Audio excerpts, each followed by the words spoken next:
보통 오늘 본문은 장로 투표를 앞두고 보는 그런 본문이죠. 그때도 봐야겠지만 더 좋은 것은 평소에 잘 봐두는 것입니다. 그래서 그 내용을 또 잘 기억하고 있다가 또 내가 그 자격이 되면 또 장로가 될 수도 있는 것이고 또 그런 자격이 있는 사람을 잘 봐서 그런 분을 또 장로로 뽑아야 되는 것이죠. 오늘 읽었던 본문 1절을 보면 사람이 감독의 직분을 얻으려 함은 선한 일을 사모하는 것이다 이렇게 말씀하고 있습니다. 그러니까 장로가 되려고 하는 것은 또 장로의 직분을 얻으려고 하는 것은 선한 일을 사모하는 것이기 때문에 꿈꿔야 하고 또 꿈꿀 수 있는 것이고 또 사모해야 하는 것이 마땅한 것입니다. 여기서 감독이라고 표현을 했는데 감독이라고 하는 것은 장로와 같은 의미인데 감독이라고 하는 이 용어는 기능을 더 강조한 호칭이다 이렇게 이해를 하시면 되겠습니다. 감리교회에서 오신 분이 아니라면 특별히 그게 어려울 것 없이 받아들일 수 있을 것 같습니다.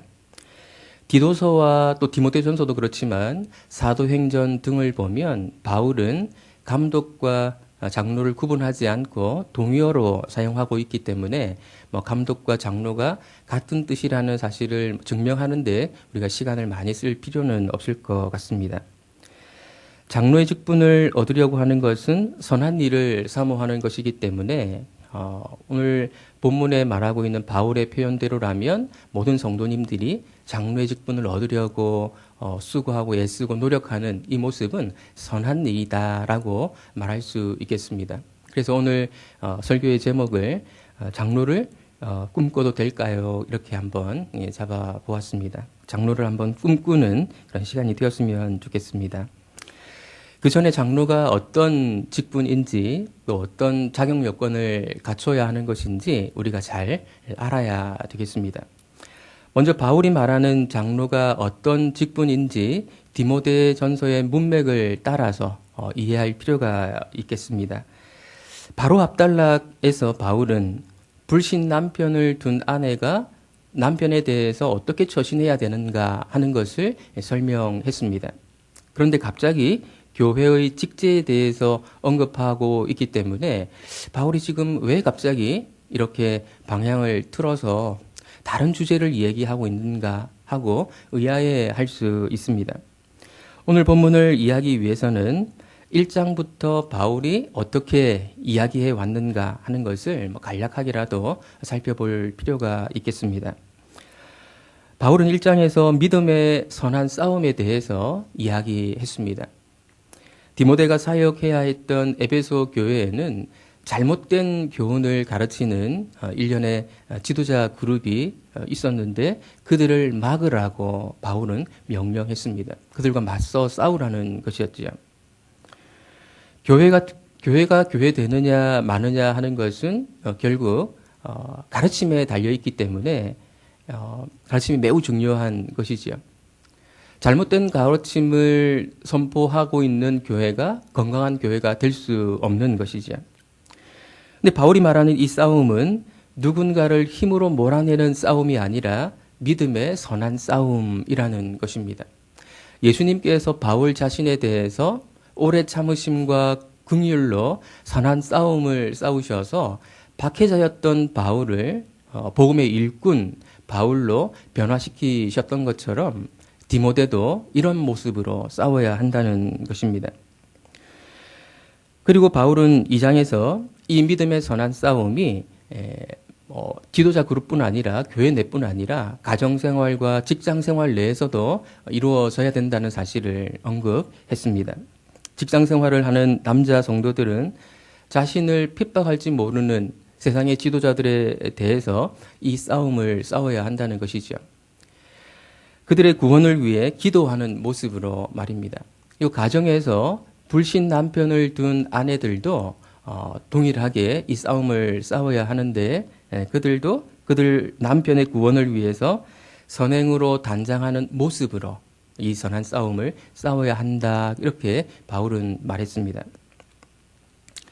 바울에 의하면 교회 공동체는 믿음의 선한 싸움을 싸우는 공동체라고 말할 수 있을 것 같습니다. 조직 신학에서는 이것을 전투하는 교회라고 표현하기도 합니다. 천상에 있는 교회는 승리한 교회고 이 땅에 있는 교회는 전투하는 교회다 이렇게 표현하는 것이지요. 이런 내용들을 바울이 언급하고 난 이후에 믿음의 선한 싸움을 싸웁시다. 직장의 생활에서도 가정 생활에서도 이 믿음의 선한 싸움을 우리가 적용해야 됩니다. 라고 말한 이후에 교회의 직제에 대해서 즉 장로와 집사에 대해서 언급하고 있는 것이죠. 그러니까 문맥이 말하고 있는 것이 무엇인가 하면 교회가 믿음의 선한 싸움을 싸워야 하는데 장로와 집사가 그 주축이 되어서 이 싸움을 싸워야 된다, 이 일을 감당해야 된다라는 것입니다. 에베소 교회의 상황에서 말하자면 디모데가 잘못된 교훈을 가르치고 있는 일련의 그룹들과 맞서 싸워야 되는데 그들을 막아야 되는데 디모데 혼자서 그 일을 하는 것이 아니라 자격을 갖춘 장로와 집사들을 세우고 그들과 함께 그 일을 감당해야 한다는 것입니다. 바울은 그런 취지에서 장로들을 또 집사들을 세우라고 말하고 있는 것이죠. 이것을 일반 교회에 적용을 하면 장로와 집사의 직분을 맡은 사람들은 교회가 믿음의 선한 싸움을 싸우는 일에 적극 협조해야 되고 또 그 일에 앞장서야 되는 사람들이다 이렇게 말할 수 있습니다. 장로의 직분이라고 하는 것은 믿음의 선한 싸움을 앞장서서 싸우는 사람들, 교회가 그 싸움을 잘 싸울 수 있도록 힘쓰는 사람들, 지도자들이라고 말할 수 있는 것이죠.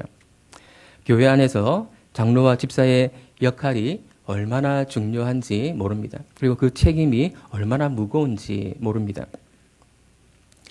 근데 우리가 좀 유의해야 할 것은 우리 시대의 장로의 개념과 성경이 말하는 장로 개념 사이에 꽤 큰 간격이 있다는 것입니다. 이 간격을 조금이라도 좁혀야 오늘 본문이 말하고자 하는 것이 무엇인지 우리가 바르게 이해할 수 있을 것입니다. 우리 교단의 헌법은 장로를 강도 장로와 치리 장로 두 반으로 나눕니다.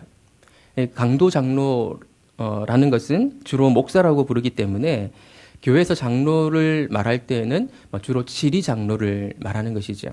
그러니까 우리 시대의 장로라고 하면 치리 장로를 가리키는 것이고 교회의 중요한 행정적인 업무를 담당하시는 분 정도로 우리가 이해하는 경향이 있는 것 같습니다. 우리 교회는 그렇지 않은데 보통 전통적인 교회들에서는 주일 예배 시간에 대표 기도를 맡아서 담당하시는 분으로 이해되기도 하는 것 같습니다.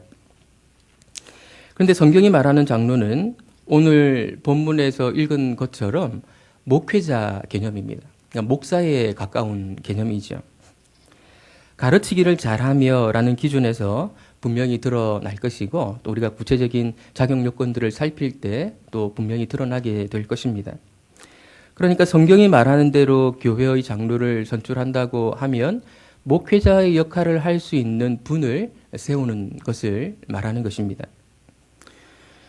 그러면 목사와 역할이 중복되지 않습니까? 목사와 역할을 좀 비교해서 설명을 하면 목사는 풀타임 목회자라고 말할 수 있고 교회에서 뽑는 장로는 일종의 파트타임 목회자라고 말할 수 있습니다. 자기의 직업을 갖고 목회자의 역할을 감당하는 이런 파트타임 목회자라고 말할 수 있는 것이죠. 이렇게 장로를 교회가 선출하게 되었을 때 가장 큰 장점이 무엇이겠습니까? 당회, 그러니까 장로회가 목양의 관점으로 서로 회의를 하고 의논을 할 수 있다는 점일 것입니다. 제가 경험한 교회들을 보면 당회 안에 경영자의 마인드를 가지고 들어오시는 분들이 계시기 때문에 당회가 목양의 관점으로 의논하기보다는 좀 다른 관점으로 의논하는 회의가 진행되는 그런 경우들이 많이 있더라고요. 재정적인 부분을 살피지 않을 수 없지만 당회의 최우선적인 관심은 성도들을 온전하게 만드는 데 있거든요. 성도들을 어떻게 하면 더 온전하게 만들 수 있을까? 그것을 노심초사하면서 의논하고 회의하고 또 적절한 방법들을 찾아 나가는 그것이 당회에서 이루어져야 되는 핵심적인 일이죠. 예수님께서 떠나시면서 맡기신 지도자에게 맡기신 그 일이 교회를, 성도들을 온전하게 만드는 일이기 때문에 이 일에 온 관심과 노력을 집중해도 부족한 것이다. 이렇게 말할 수 있습니다. 바울이 디모데에게 장로를 세우라고 말하는 것은 에베소 교회에 목회자를 세우라는 것입니다. 이미 유사한 역할을 하고 있는 성숙한 성도들이 있었을 텐데 그들에게 장로라고 하는 공식적인 직분을 주고 사역하게 하라 이렇게 요청하고 있는 것입니다. 잘못된 교훈을 막아내야 할 뿐 아니라 바른 교훈을 가르침으로써 교회를 세워야 되는 역할을 맡은 것이 장로이기 때문에 장로를 세우는 조건들은 까다로울 수밖에 없습니다. 자격 요건들이 자세하게 설명이 되고 있는데요. 바울은 15가지 자격 요건들을 제시하면서 이에 합당한 자격을 갖춘 사람을 장로로 세우라고 명령하고 있습니다. 장로를 꿈꾸는 분이 계시다면 오늘 이 내용 15가지 자격 요건들이 어떤 것인지 잘 이해해야겠지요. 그리고 이 조건들에 내가 맞는지 또 맞지 않다면 앞으로 이런 모습들을 갖추려고 애쓰는 그런 모습이 있어야겠습니다.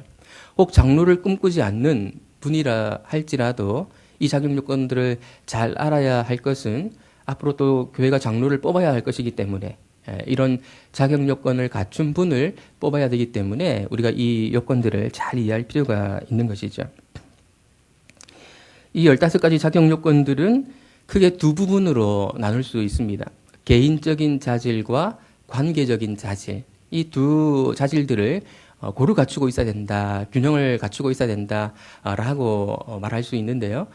개인적인 자질만 뛰어난다고 해서 장로가 될 수 있는 것이 아니고 관계적인 자질도 뛰어나야 되는 것입니다.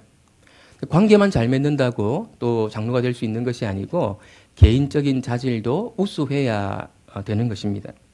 바울은 각각의 자질들을 설명을 하면서 보다 적극적인 기준을 얘기하고 좀 소극적인 기준을 이야기하는 방식으로 설명해 나갑니다. 먼저 개인적인 자질 가운데에서 적극적인 자질이 무엇인가에 대해서 바울은 설명을 하는데요. 2절 말씀 우리 같이 한번 읽어보겠습니다. 그러므로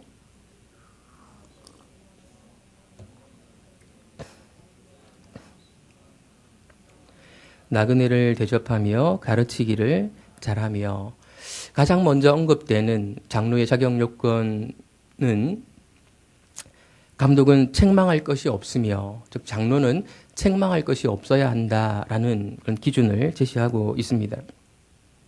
이것은 장로의 자격 요건이 꽤 까다롭고 그 수준이 꽤 높다라는 것을 말하는 것이죠. 근데 문제는 책망할 것이 없는 사람이 과연 있는가 하는 것입니다. 엄밀하게 따져보면 예수님 외에 누가 책망할 것이 없는, 책망받을 것이 없는 그런 사람이 있겠습니까? 잘 따져보면 한두 가지씩은 책망할 거리들이 다 발견될 수 있을 것입니다. 바울이 여기서 말하고자 하는 것은 아무나 장로가 될 수 없다는 것입니다. 그리고 아무나 장로가 되려 했어도 안 된다는 것입니다. 어떤 사람의 눈에 쉽게 책망할 거리가 보이게 되면 그 사람은 장로가 되는 부분에 있어서 좀 고려해야 된다라는 것이죠. 내 모습을 돌아보면서 쉽게 책망할 만한 거리들이 보인다면 장로가 되는 부분에 있어서 아직은 멀었다 이렇게 생각할 수 있어야 한다는 것입니다. 두 번째 조건은 한 아내의 남편이어야 된다라는 것인데요. 논란이 있는 그런 자격 요건이라고 말할 수 있습니다. 한 아내의 남편이라고 하는 이 조건이 무엇을 말하는지 여러 가지로 설명할 수 있는 가능성들이 있기 때문에 그렇습니다. 어떻게 보면 결혼하지 않은 남자는 안 된다 이런 의미로 보일 수도 있습니다. 아내가 있는 남편이어야 되기 때문에 그런 것이죠. 그래서 저희 교단에서는 노예별로 조금 차이가 있는 것 같기도 한데 총각들에게는 목사 안수를 주지 않거든요. 앞으로 결혼하겠다 이렇게 서약을 하면 아직 총각이라도 목사 안수를 주기도 하는데 결혼해야 되는 이런 조건이 있기 때문에 그런 것이죠. 여러 아내를 두지 않아야 된다 이런 의미로 볼 수도 있습니다. 한 아내의 남편이어야 되기 때문에 그렇죠. 이혼하지 말아야 된다 이런 의미로 이해할 수도 있습니다. 이혼하게 되면 아내가 없는 것으로 볼 수 있기 때문에 그렇죠. 재혼하면 안 된다 이렇게 보는 분들도 있는데요. 재혼하면 어떤 의미에서 아내가 2명이라고 말할 수도 있기 때문에 그렇습니다. 도대체 어떤 것이 맞을까요? 그 당시 사회가 일부 다처제 사회였다는 사실을 감안하면 일부 다처제를 반대하면서 결혼 생활에 신실한 사람, 이런 사람을 의미하는 것으로 받아들이는 것이 가장 무난하고 또 적절해 보입니다. 근데 결혼 생활에 대한 한 아내의 남편이어야 된다는 이 조건을 말하는 이유가 무엇이겠습니까? 결혼 생활에 신실하지 못하다고 하는 것은 그 사람이 참을성이 부족하거나 아니면 이성관계에 있어서 약점을 가진 사람일 수 있기 때문에 그런 약점을 가진 사람은 장로의 자격 요건을 갖추지 못했다 이렇게 판단할 수 있다는 것입니다.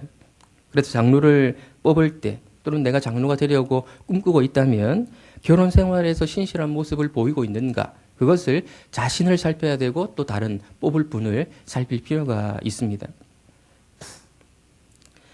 세 번째 조건은 절제하며 신중하며 단정하며라고 말하고 있는데요. 그래서 묶어서 생각할 수 있을 것 같습니다. 물론 각각의 표현들이 다 독특한 의미를 가지고 있지만 다 따로따로 생각하게 되면 좀 너무 복잡해질 수 있기 때문에 묶어서 생각해 보겠습니다. 절제하며 신중하며 단정하며라고 하는 것은 자기 관리를 잘하는 사람이어야 된다라는 것입니다. 자기 관리, 셀프 컨트롤을 잘할 수 있는 사람이어야 장로가 될 수 있습니다. 자기 관리를 잘하는 것 중에 구체적인 예를 한 가지 들자면 시간 관리를 잘하는 것입니다. 목회자가 되어서 해야 될 일들이 많이 있기 때문에 시간 관리를 잘하지 못하면 어떤 일은 놓치게 되는 수가 있고 그 놓친 일이 교회에 또 큰 무리를 가져올 수 있기 때문에 목회자가 되려고 하는, 장로가 되려고 하는 사람은 자기 관리, 특별히 시간 관리를 잘하는 사람이어야 한다는 것입니다. 중독이나 안 좋은 습관에 빠지지 않는 것도 자기 관리를 잘하는 것입니다. 지난번 큐티 축제 때 패널로 나오셨던 한 젊은 목사님이 자신을 소개하면서 야동을 보는 목사라고 이렇게 소개를 한 일이 있었습니다. 자신의 연약한 점, 또 자신의 그 약한 죄성을 고백해야 되는 분위기였기 때문에 자신을 야동 목사로 캐릭터화한 것이 아닌가, 그렇게 생각을 하는데요. 만약에 그렇지 않고 정말로 야동을 보는 습관을 가지고 있고 그것을 벗어나지 못하고 있는 그런 분이라면 목회자의 길로 가서는 안 되는 분이 그 길로 갔다라고밖에 말할 수 없습니다. 자기 관리라는 기준에 부합되지 않을 뿐 아니라 장로가 되는 데 있어서 첫 번째로 자격 요건을 말했던 책망할 것이 없어야 된다라는 자격 요건에도 부합되지 않기 때문에 그런 것이죠. 자기 관리라는 기준이 필요한 이유가 있는데요. 그 중요한 이유가 무엇인가 하면 감독은 감독이 되고 나면 아무에게도 감독을 받지 않는 상태가 되기 때문에 그렇습니다. 스스로 자신을 감독할 수 있는 사람이어야 되는 것이죠. 그래서 자기 자신을 관리할 수 있는 사람이 자기 자신을 감독함으로써 그 역할을 감당할 수 있기 때문에 이 자격 요건은 매우 중요한 자격 요건이라고 말할 수 있습니다. 네 번째는 나그네를 대접하며라고 했는데요. 우리 시대에 그대로 적용하기는 좀 어려워 보입니다. 당시는 우리 시대처럼 호텔 같은 숙박시설이 없었고 있었다 하더라도 안전하지 않고 또 건전하지 않았다고 합니다. 따라서 그리스도인 여행객들을 대접해야 되는 경우가 종종 있었습니다. 이렇게 할 수 있는 사람이 장로의 자격 요건을 갖추게 된다는 것이죠. 우리 시대의 상황에 좀 맞게끔 적용을 하게 되면 이런 것이 아닌가 생각할 수 있는데요. 낯선 사람에게도 친절을 베풀 수 있는 사람, 그런 사람이 장로의 자격 요건을 갖추었다 이렇게 말할 수 있을 것 같습니다. 물론 목장 식구들이나 또 처음 오시는 분을 집으로 초대하는 경우도 해당될 수 있겠지만 교회를 처음 방문하는 사람에 대해서 무관심하지 않고 친절을 베풀 수 있는 아량을 갖춘 사람, 이 정도로 적용을 할 수 있을 것 같습니다. 다섯 번째 개인적 자질 가운데에서 적극적인 조건, 다섯 번째는 가르치기를 잘하는 것입니다. 가장 마지막에 언급되고 있는 기준인데 이것이 사실은 가장 중요한 자격 요건이라고 말할 수 있습니다.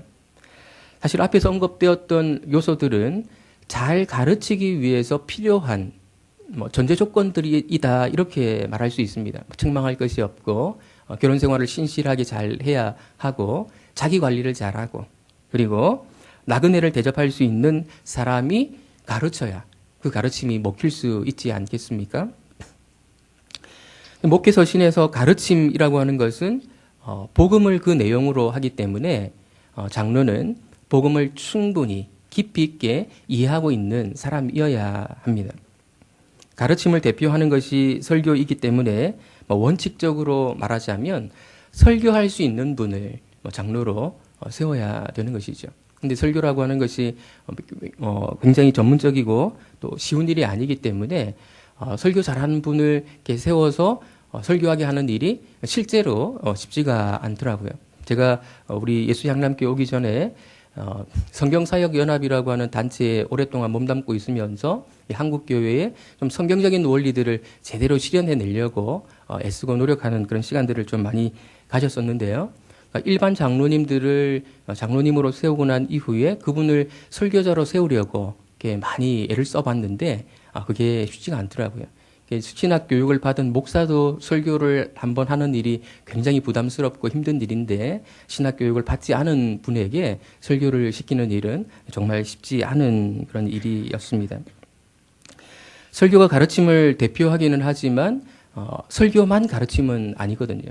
상담도 할 수 있고 또 소그룹 모임을 인도하는 형태로도 가르침을 베풀 수 있습니다. 특별히 소그룹 모임 내에서 그 모임 인도를 잘 하시는 그런 은사를 가진 분들이 또 계시기 때문에 그런 은사를 발휘할 수 있도록 해 드릴 수 있는 것이죠. 중요한 것은 장로를 뽑을 때 복음을 깊이 있게 이해하고 있고 또 가르칠 수 있는, 다른 사람을 가르칠 수 있는 사람을 뽑아야 한다는 것입니다. 그래서 아까 처음에 말씀드린 대로 성경이 말하는 장로는 목회자 개념이다 이렇게 말씀드린 것이죠. 다른 사람을 가르칠 수 있는 분이어야 되기 때문에 그렇습니다. 장로가 가르치기를 잘해야 하는 이유, 가장 분명한 이유는 가르침을 통해서 교회가 성장하기 때문입니다. 이때 성장이라고 하는 것은 성숙을 의미하는데요. 많은 경우에 교회의 성숙도, 성도들의 성숙도는 가르침에 좌우가 됩니다. 그 교회의 가르침이 얼마나 좋으냐 하는 것이 그 교회, 그 성도들의 성숙도를 좌우하게 되어 있습니다.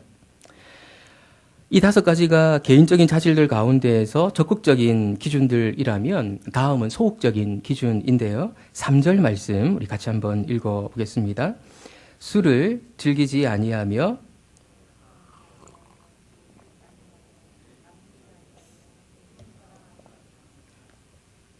여기서 구타하지 아니하며 오직 관용하며는 하나의 개념으로 묶어볼 수 있을 것 같습니다.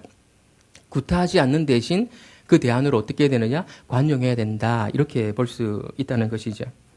그렇다면 여기에 언급된 네 가지는 다 뭐뭐 해서 안 된다라는 것입니다. 그래서 제가 소극적인 기준이라고 말씀드렸습니다. 술을 즐겨서는 안 되고 폭력적이어서도 안 되고 지나치게 경쟁적이어서도 안 되고 돈을 사랑해서도 안 됩니다. 어떻게 보면 이 네 가지 기준들은 그렇게 수준 높아 보이는 그런 기준들 같아 보이지는 않습니다. 여기 언급된 네 가지 모습들은 당시 에베소 지역 사람들의 일반적인 모습들이었던 것으로 생각이 됩니다.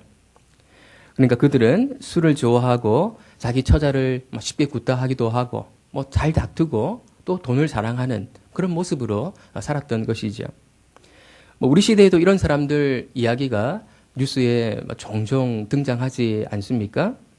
음주운전으로 다른 사람을 죽거나 다치게 만드는 일들이 얼마나 자주 일어납니까? 윤창호법이 만들어졌음에도 불구하고 이런 사고가 끊이지 않더라고요. 근데 장로라고 하는 사람은 이런 사람들과 분리되어 있어야 한다는 것입니다. 이 세상 사람들이 살아가는 모습과 구별되게 살아가야 한다는 것이죠.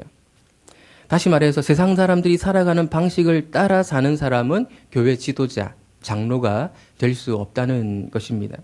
우리 시대 많은 사람들이 돈을 사랑해서 부동산으로 돈 벌려고 하는데 이것이 이 세상 사람들의 주된 모습이기 때문에 교회 지도자가 될 장로는 이렇게 살아서는 안 된다는 것이죠.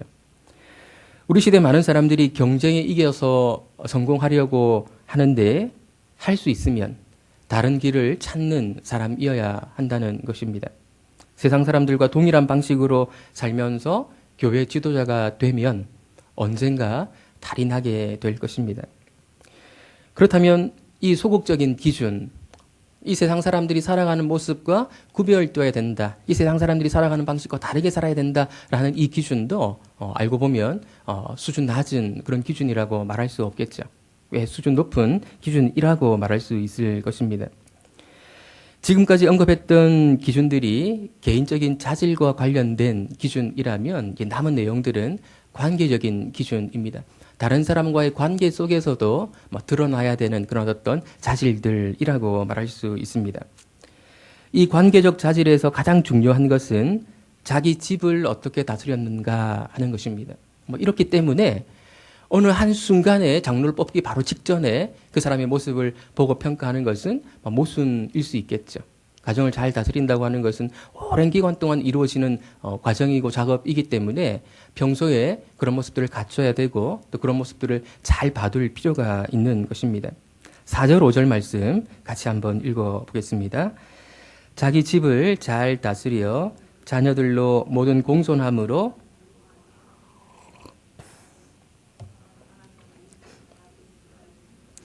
하나님의 교회를 돌보리요. 자기 집을 잘 다스려 자녀들로 공손히 복종하게 하는 자라야 한다라고 하는 것은 간단히 말하면 자녀들을 복종하게 해서 결국 올바른 그리스도인이 되게 할 수 있는 사람이어야 된다라는 것으로 이해할 수 있습니다. 자기 자녀를 올바른 그리스도인으로 되게 하지 못하면서 다른 사람들에게 선한 영향력을 끼치기가 쉽지 않겠죠. 근데 어떻게 하면 자녀들로 복종하게 만들 수 있을까요? 힘으로 엇박지르는 것에는 한계가 있을 것입니다. 설득력 있게 잘 가르쳐야 되고 또 본인이 그렇게 살아야 자녀들을 복종하게 만들 수 있을 것입니다. 그러니까 가장의 역할은 장로의 역할과 매우 유사한 것이죠. 잘 가르쳐야 되고 본인이 그렇게 살아야 되고 이런 점에서 가장의 역할을 잘해서 자녀들로 하여금 복종하게 만들 수 있는 사람은 교회에 대해서도 그런 역할을 할 수 있는 사람으로 어느 정도 검증되었다라고 볼 수 있다는 것입니다. 돈 버느라 너무 바빠서 자녀들이 하나님을 잘 따라가고 있는지 관심을 갖지 못했다면 교회 지도자가 될 자격이 있는지 의심해 봐야 한다는 것입니다. 자녀들이 아버지를 보고 하나님을 섬기는 삶에 도전받고 있다면 다른 성도들에게도 그런 영향력을 끼칠 수 있을 가능성이 많기 때문에 그런 사람은 장로의 자격 요건을 갖추었다 이렇게 말할 수 있다는 것이죠. 관계와 관련해서 좀 소극적이지만 기억해야 할 두 가지 기준이 더 있습니다. 새로 입교한 자는 안 된다라는 것이고요. 그리고 외인에게서도 선한 증거가 있어야 한다는 것입니다. 6절 말씀을 같이 한번 보겠습니다. 새로 입교한 자도 말지니 교만하여 마귀를 정죄하는 그 정죄에 빠질까 함이요. 신앙 경륜이 짧은 사람은 안 된다라는 것입니다. 신앙 경륜이 짧은 사람이 지도자가 되면 본인도 잘못될 수 있고 또 교회도 위험에 빠뜨릴 수 있기 때문에 그렇습니다. 신앙 경륜이 짧은 사람이 교회 지도자가 되었을 때 발생할 수 있는 문제가 무엇인가 하면 한마디로 교만이라고 말할 수 있습니다.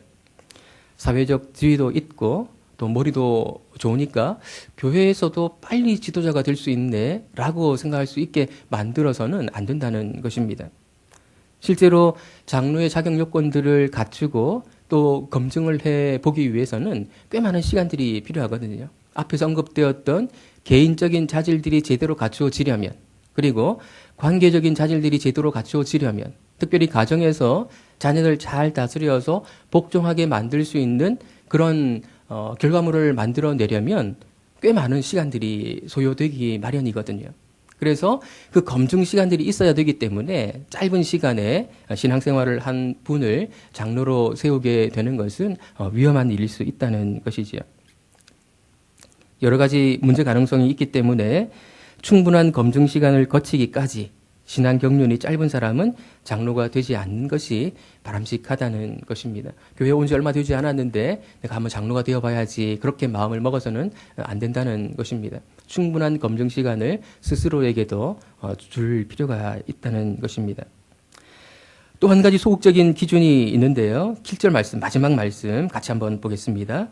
또한 외인에게서도 선한 증거를 얻은 자라야 할지니 비방과 마귀의 올무에 빠질까 염려하라.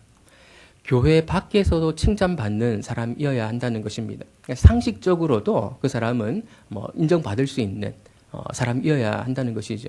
너무 종교적으로 치우쳐서 저 사람 좀 이상해, 좀 너무 미쳐 있는 것 같아 이런 평가를 받는 것도 곤란하다는 것입니다. 직장 생활을 함께 하고 있는 동료들이 장로가 된다라고 얘기를 들었을 때 역시라고 말을 해야지 뭐야 이런 반응이 나오면 안 된다는 것입니다. 내가 장로가 될 수 있을까 없을까를 생각하는 사람은 가장 많은 시간을 보내는 직장에서 동료들이 나를 어떻게 보고 있는가 하는 것을 잘 살필 필요가 있다는 것입니다. 이것은 좀 객관적인 증거라고 말할 수 있겠지요. 때도 아닌데 장로의 자격 요건을 살펴봐서 좀 그렇기는 한데 앞에 말씀드린 것처럼 이런 부분들은 평소에 잘 준비될 필요가 있고 또 평소에 잘 살펴볼 필요가 있습니다. 그래야 교회가 장로를 세울 때 정말 좋은 분을, 자격 요건을 갖춘 분을 세울 수 있기 때문에 그런 것이죠. 지금까지 장로가 될 수 있는 자격 요건들을 살펴보았는데요. 장로를 꿈꿔도 될까요? 라고 오늘 설교 본문, 설교 제목을 삼았는데 장로의 꿈을 포기하게 만든 것은 아닌지 좀 우려가 되기도 합니다. 성경이 말하는 장로는 목회자의 자질과 마음을 가진 사람입니다. 하나님은 이 사람들을 세우셔서 교회가 믿음의 선한 싸움을 잘 싸워나가기를 기대하고 계십니다. 잘못된 교훈이 교회에 들어오는 것을 막고 바른 교훈으로 교회를 세워가기를 예수님은 기대하고 이런 사람들이 세워지기를 바라십니다. 장로의 직분 얻기를 사모하십시오. 장로직을 욕심내라는 말이 아니라는 사실을 잘 알고 계실 것입니다. 이런 자질들을 잘 갖추려고 애쓰고 노력하라는 것이죠. 꼭 장로가 되지 않더라도 앞에 말씀드렸던 이런 자질들을 내가 잘 갖춘다면 그 자체로 영광스러운 일이 아니겠습니까? 이런 자질들은 사실은 한 가지로 요약해서 말할 수 있습니다. 예수님과 함께 연합되어서 얼마나 많이 자기 자신을 죽였는가, 또 얼마나 많이 부활했는가, 이것으로 설명할 수 있을 것입니다. 이런 자질들이 그냥 갖추어지는 것이 아니고 또 다른 사람과의 관계 속에서 이런 자질들이 갖춰지기 위해서는 자존심을 많이 죽여야 가능한 것이거든요. 이런 자질이 드러났다고 하는 것은 그 사람이 십자가에 자기 자신을 많이 못 박았다라고 평가할 수 있는 것이죠. 이런 자질들을 많이 갖추어서 좋은 장로님들이 많이 배출되는, 특히 일부 예배에 참석하신 분들 가운데 이런 좋은 장로님들이 배출되는 그런 우리가 되기를 예수님의 이름으로 축원드립니다. 우리 함께 일어나서 210장 찬양 드리겠습니다.